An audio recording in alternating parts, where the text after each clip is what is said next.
Մայիսի 28-ին հայ ժողովուրդը նշում է Առաջին հանրապետության օրը։ Հայ ժողովուրդը մայիսի 28-ին նշում է Առաջին հանրապետության օրը 1918-ի այս օրը վերականգնվեց դարեր շարունակ խաթարված հայոց պետականությունը։ Ղարաքլիսիայում, Բաշ-Ապարանում, Սարդարապատում հայկական կանոնավոր ուժերի և այ կամավորականների հաջողվեց կենացմահու ճակատամարտում հաղթանակ տանել թուրք ռոսականների դեմ, կասեցնելով նրանց առաջխաղացումը և Հայաստանն ամբողջությամբ զավթելու նրանց ցանկությունը։ Մեր ժողովուրդը հաղթեց մայիսյան հերոսամարտերում, քանի որ հավատը ուժեղ գտնվեց վախից։ Սերժ Սարգսյան Հայաստանի Հանրապետության երրորդ նախագահ Սերժ Սարգսյանի ուղերձը Հանրապետության տոնի առթիվ։ Մեր ժողովուրդը հաղթեց 1918 թվականի մայիսյան հերոսամարտերում, քանի որ թվացյալ անհնարին է չկոտրեց ոգու ամրությունը։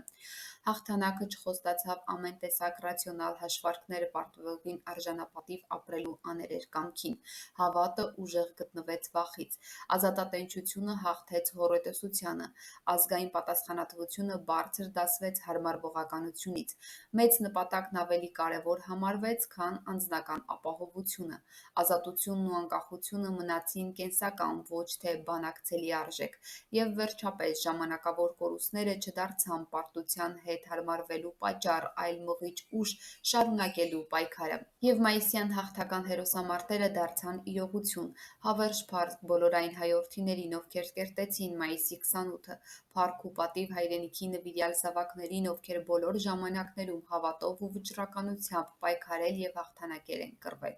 Փառք նրանց, ովքեր դեռ նոր հաղթանակներով կերտելու են արժանապատիվ, ազատ ու անկախ հայրենիքի վաղվա օրը։ Նիկոլ Փաշինյանի այցին ընդառաջ Սարդարապատում ուժեղացված ծառայություն է։ Մայիսի 28-ին հայ ժողովուրդը, ինչպես նշեցինք, նշում է Առաջին հանրապետության օրը։ Պետական, քաղաքական գործիչներն այցելում են Սարդարապատ հուշահամալիր։ Հայաստանի Հանրապետության վարչապետի այցը նախատեսված է 10:00-ին։ Նրա այցին ընդառաջ Սարդարապատում սկսվել է ուժեղացված ծառայություն։